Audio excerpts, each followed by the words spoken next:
දැන් මහනගර සභාව පිටවන්න සූදානම.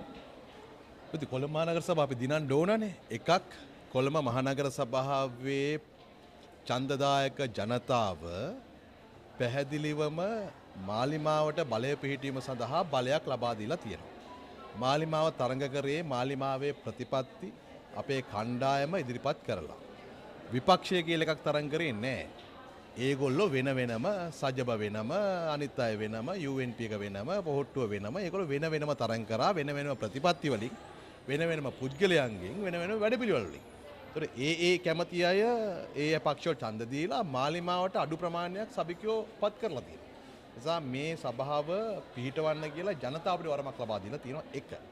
දෙක කොළඹ මහනගර සභාව කේන්ද්‍ර කරගෙන විශේෂයෙන්ම අපේ ආණ්ඩුවේ නාගරික සංවර්ධන අධිකාරිය ඇතුළු අමාත්‍යාංශ ගණනාවක් අනාගතයේ වෙනුවෙන් ඉතාම ශක්තිමත් වැඩපිළිවෙලක් හදලා තියෙනවා.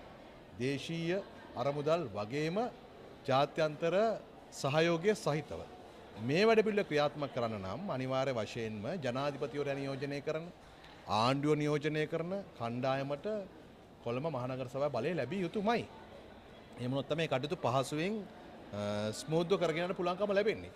දැන් ඔය බලය පිහිටවන්න කියලා සජිත්ලා නාමල්ලා හරි කවුරු හරි කතා කරන කිසි තීරණයක් නැහැ. ඒක කොළඹ ජනතාවට කරන ලොකු අසාධාරණයක්. මේ වෙලාවේදී ජනතාව ලබා දීලා තියෙන වරමට ගරු කරලා ඒ අය මාලිමාවට මේක බලය පිහිටවන්න දෙන එක තමයි හොඳ. කොහොමද අපි පිහිටවනවා? දැන් 11ක් මදි. මේ 11ත් එක්ක සාකච්ඡා කරලා තියෙන වෙන වෙනම ලබා ගන්න. ඒව ගණන් ගන්න එපා වැඩිය. සාකච්ඡා කරනවා. එහෙම තමයි තියෙන්නේ. එහෙමනේ. ඉතින් ඒවා ප්‍රතිඵල හෙට බලා ගන්න පුළුවන්. කොහොමද කොළඹ මහනගර සභාව ජයග්‍රහණය කරාට පස්සේ තවත් ඉතුරු පළාත් පාලන ආයතන වලටත් මාලිමාවට බලය පිහිටවන්න ලොකු හයියක් ශක්තියක් ලැබෙයි.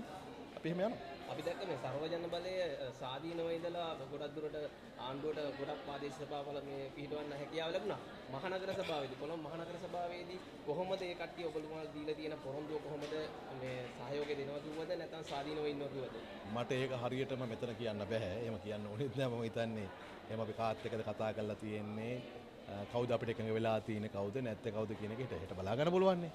නමුත් ඔය විපක්ෂය නියෝජනය කරන පක්ෂ නායකයෝ එකතු වෙලා තීන්දුව ගත්තට ඒක ගමට යනකොට ඒ සභිකයින් කටයුතු කරන විදිය වෙනස්. දැන් පහුගිය කාලේ පිහිටවපු පළාත් පාලන ආයතන දිහා බැලුවට පස්සේ පේනවා ඇති ඒ සභිකයෝ කල්පනා කරන්නේ තමන්ගේ ගමට වැඩක් කරගන්න ඕන, ප්‍රතිපාදන ප්‍රමාණයක් ලබා ගන්න ඕන, ජනාධිපතිවරයා සහ ආණ්ඩු නියෝජනය කරන පක්ෂයත් එක්ක පිහිටවුවොත් තමයි පළාත් පාලන ආයතන ඒව කරගන්න පුළුවන්කම ලැබෙන්නේ කියලා.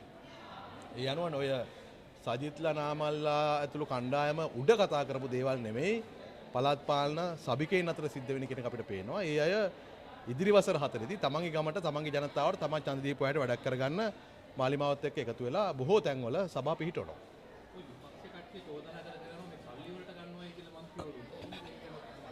නේද අපිට සල්ලි වලට ගන්න ඕමනාවක් නෑ. ඔය බොහෝ තැන්වල අපි මේ පිහිටවන්නේ යන්නේ පළාත් පාලන ආයතන මාලිමාව විසින් අපට ජනතාව වරමක් ලබා දීපු තැන්වල.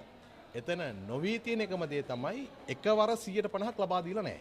ඒත් එකවර 150ක් ලබා දීපු ආයතන 152ක අපි බලය පිහිටලා තියෙනවා. අනිත් තැන්වල අපිට 150 නැති වුණාට වැඩි බහුතරය තියෙන අපිට.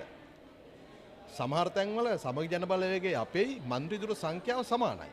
ඒතර අපි මේ උත්සාහ කරමින් ඉන්නේ ජනතාව අපිට වැඩි බහුතරයක් ලබා දීපු නමුත් 150 ලබා නොදීපු තැන්වල ජනවරම අනුව ඒ බලය පිහිටවන්න.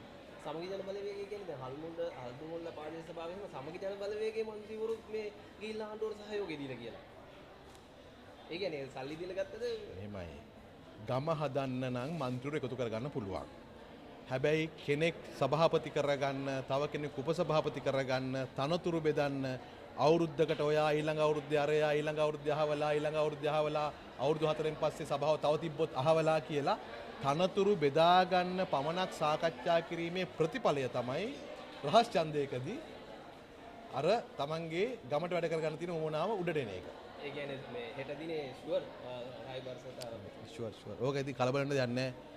කොළඹ දිස්ත්‍රික්කයේ ජනතාව ලබා දීපු වරම අනුවම විපක්ෂයේ නියෝජනය කරන පක්ෂවල සභිකයන් කටයුතු කළොත් මම හිතනවා ඒක කොළඹටත් සුබදායි වෙයි කියලා.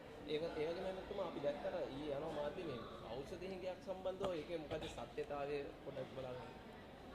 ඔව් සමහර ඖෂධවල හිඟතාවයන් විටින් විට පැන නගිනවා. ඒක 아무තු දෙයක් නොවේ ඉතිහාසයක් පුරා සිද්ධ වෙච්ච දෙයක්.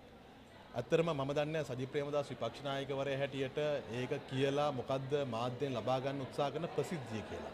ඒතර මේකෙන් වෙන්නේ මේ රෝහල් වල කටයුතු අවුල් වෙන එක සහ එළියේ මාකට් එකේදී සමහර ඖෂධවල මිල කීප ගුණයක ඉහළ යන එක. දැන් සෞඛ්‍ය අමාත්‍යාංශයේ මධ්‍යම ඖෂධ ගබඩාවේ අපි බෆර් ස්ටොක් එකක් හැටියට තියාගෙන යන්න ඕන ඖෂධවල යම් යම් හිඟතාවයන් විටින් විට පැන්නගෙනවා. දැන් මේ වෙලාවේ කියන සංඛ්‍යා ලේඛනේ නෙමෙයි හෙට වෙනකොට තව ස්ටොක් එකක් ලැබෙනවා. ඒත් හෙට වෙනකොට තමහර තව ඖෂධයක් හිඟ වෙන්න පුළුවන්. හැබැයි මේ හිඟතාවය කියලා කියන්නේ සියලු රෝහල් වල ප්‍රාදේශීය රෝහල් වල මූලික රෝහල් වල ඖෂධ 150ක 180ක් ඔය කිනට 200 250ක් අඩුයි කියන එක නොවේ. ඒ ප්‍රාදේශීය ගබඩාවල සහ ඒ රෝහල් වලට අවශ්‍ය කරන ඖෂධ ලැබිලා තිබෙන්නේ. ඒවැය තිබෙන්නේ ඊටාම කුඩා ප්‍රමාණයක හිඟයක්. ඒකත් විටින් නිරාකරණය වෙනවා. අපට මේ මොහොතේදී සපයා ගන්න බැරි ඖෂධ මිලදී ගැනීම සඳහා අපි රෝහල් පරිපාලනයට මේ වසරේදී මේ ඉදිරි මාස 7ට පමණ රුපියල් කෝටි 3500ක් වෙන් කරලා තියෙනවා. ඒකට අපේ සෞඛ්‍ය අමාත්‍යාංශය හරහා සපයන්නේ නැති ඖෂධ එළියෙන් මිලදී ගන්න පුළුවන් විදියට දැන් ලෝකල් පර්චේස් කරන්න පුළුවන් විදියට රුපියල් කෝටි 3500ක් මේ ආයතන අපි ලබා දීලා තිබෙන්නේ. ඒකට ඒකෙනොත් යම් ප්‍රමාණයකට මේක निराකරණය කරගන්න පුළුවන්. එහෙම මිලදී ගන්නේවා අර MST එකේ ඔය කියන ලේඛනේ කවුන්ට් වෙන්නේ නැහැ. ඉතින් සජිත් ප්‍රේමදාස මන් දන්නේ මීට අවුරුදු 20 ගානකට කලින් නියෝජ්‍ය සෞඛ්‍ය අමාත්‍ය හැටියට හිටපු නිසා මං හිතනවා ඔහුට මේක පැහැදිලි ඇති කියලා.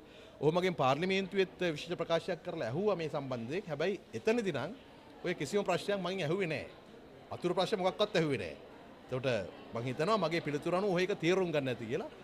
මේ අඩුපාඩුව තිබෙන්නේ ගිය අවුරුද්දේ ඊට කලින් අවුරුද්දේ සෞඛ්‍ය අමාත්‍යවරයා ඇතුළු ඒ කාලේ හිටපු සෞඛ්‍ය අමාත්‍යාංශය හරි වෙලාවට ඖෂධ දැනුම් නොකිරීම. හරි වෙලාවට ටෙන්ඩර් නොකිරීම. හරි ඒවා ක්වොලිටි චෙක් නොකිරීම. ඒකට උනන්දු වෙන්නේ නැතුව ඒ පහුගිය අවුරුදු දෙකේදී ඒකේ ප්‍රතිඵලයක් හැටියට තමයි සමහර ඖෂධවල හිඟතාවයන් විටින් විට පැන නගින්නේ. ඒකට දැන් අපි විවිධ විකල්ප අනුගමනය කරමින් ඉන්නවා. සමහර ඒවා අපි විවිධ රටවල් එක්ක කතා කරලා ආධාර හැටියට ලබා ගන්නවා. මම කලින් කිව්වා වගේ ලෝකල් පර්චේස් වල රුපියල් කෝටි 3500ක් වෙන් කරලා තිනවා. දැන් අපි රටවල් 7ක් එක්ක සාකච්ඡා කරමින් යනවා ගවර්න්මන්ට් ටු ගවර්න්මන්ට් මේ ඖෂධ මිලදී ගැනීම සඳහා. ඒක තියෙන දැන් අවසාන අධීරිය වගේ ක්‍රියාවලිය සම්පූර්ණ කරන්න. ඒ වගේම ලංකාවේ ඖෂධ නිෂ්පාදකයන්ටත් ඖෂධ ආනයනකරුවන්ටත් මම විටින් විට ගහලා කිව්වා මෙන්න මේ ඖෂධවල හිඟතාවයන් පැනනගින්න පුළුවන්. කරුණාකරලා ඔබේ ක්‍රියාවලිය කඩනම් කරලා මේ ඖෂධ ලබා දෙන්න කියලා. අපේ SPMC එක ඖෂධ නිෂ්පාදන සංස්ථාව තමන්ගේ නිෂ්පාදනය වැඩි කරලා තියෙනවා. NMR එකේ තිබුණා නම් යම් ප්‍රමාදයන් ඒවා निराකරණය කරන්න කටයුතු කරලා තිබෙනවා. මේ සියලු විකල්ප වලින් බලාපොරොත්තු වෙන්නේ ජනතාවගේ මේ ඖෂධ හිඟයට විසඳුමක් ලබා දීලා අවම ඖෂධ හිඟතාවයක් ඇති කරගෙන යන්න. කොහොමත් මේ අවුරුදු දෙසැම්බර් ලබන අවුරුදු ජනවාරි මුල වෙනකොට අවශ්‍ය කරන සියලු ඖෂධ රෝහලට සපයන්න අපි ක්‍රමවේද හදලා තියෙනවා. ඒ වගේම දැන් අනුතුවා දැන් අපි දැක්කා අදත් මේ පත්රින් ලබා දෙනවා. ඒ වගේ අපි විදු කාලයක් තිස්සේ කියන අවුරුදු දෙකක් විතර අර ඩෙන්ගු මර්ධන නිලධාරීන් එහෙම අපි දැක්ක උද්ඝෝෂණ කරා මේව කරා ඒ කට්ටිය පත්රින් දෙන්න කියලා. ඒ කියන්නේ අවුරුදු 7ක් තිස්සේ සේවය ඉන්නවා. දැන් ඒ තත්ත්වය කොහොමද මේ පත්රින් වල අවුරුදු 8ක් ඒ ඩෙන්ගු මර්ධන සහායකයන් ස්ථිර නොකර තිබුණා. සෞඛ්‍ය ඇමතිවරු ආණ්ඩු ගණනාවකට ඒගොල්ලෝ ඉල්ලීම් කරා. අවුරුදු 8ක් තිස්සේ කිසිදු සෞඛ්‍ය ඇමතිවරයෙක් ආණ්ඩුවක් ජනාධිපතිවරයෙක් ඒ ගැන අබමල් රුණක අවධානයක් යොමු කරේ නැහැ. ඒගොල්ලන්ගේ සේවාව ගත්ත විතරයි ස්ථිර කරේ නැහැ. අපි ගිය සතියේදී ඒ ඩෙන්ගු මර්ධන සහායකයන් 640ක පත්වීම් ස්ථිර කළා. තවත් 310ක් තිබෙනවා. ඒ 310 අගමැති ලේකම් කමිටුවේ අනුමැතියට යොමු කරලා තිබෙන්නේ. ඇත්තටම ඒ 300 ගාන විතරක් වෙන් කරගන්න බැරි ඒ අපොස් සාමාන්‍ය පෙළ සමත් අය එතන 300 ගානක් ඉන්නවා වගේම රජයේ තවත් ආයතනවල ඒ වගේ 5000ක විතර ප්‍රමාණයක් ඉන්නවා. ඒතර අපි මේ තීන්දුව ගන්න ඕන ඔක්කොම සාධාරණව එකවර. ඒතර ඒ 310ටත් පත්වීම ඉතාම ඉක්මනට ලබා දෙනවා. අපි එදා 642කට පත්වීම ලබා දුන්නා. ඉතින් අපි තමයි ඒක ස්ථිර කළේ. අනිත් කිසිදු ඇමතිවරයෙකුට ආණ්ඩුවට කරගන්න බැරි වෙච්ච වැඩේ ඒ ඩෙන්ගු මර්ධන සහායකයන් අපි සෞඛ්‍ය කාර්ය සහායකයන් ශේෂ්ත්‍ර සහායකයන් හැටියට දැන් ස්ථිර කරලා තියෙන ඒ අය ස්ථිර පත්වීම කටයුතු කරනවා. ඒ කියන්නේ මේක බලන් ඉඳලා දැන් සේවය හැර ගිහපු කට්ටියට මොන හරි නෑ සේවය හැර ගියරයි දෙන්න බෑනේ. මේක නේද? මේක යෙදිලා අල්ලගෙන කවදා හරි ස්ථිර කරයි කියලා බලාපොරොත්තුෙන් සෞඛ්‍ය අමාත්‍යාංශයට සේවය සපයමින් හිටපයට විතරයි දෙන්න පුළුවන්කම ලැබෙන්නේ. එතකොට අපි සාමාන්‍යයෙන් ඩෙන්ගු මර්ධන සහායකයන් ඒ කාලේ 1500ක් පමණ බඳවාගෙන තිබුණා. 500ක් විතර හැර ගිහිලා තියෙනවා. ඊටු 1000ට අපි පත්වීම ඉස්සර කරනවා.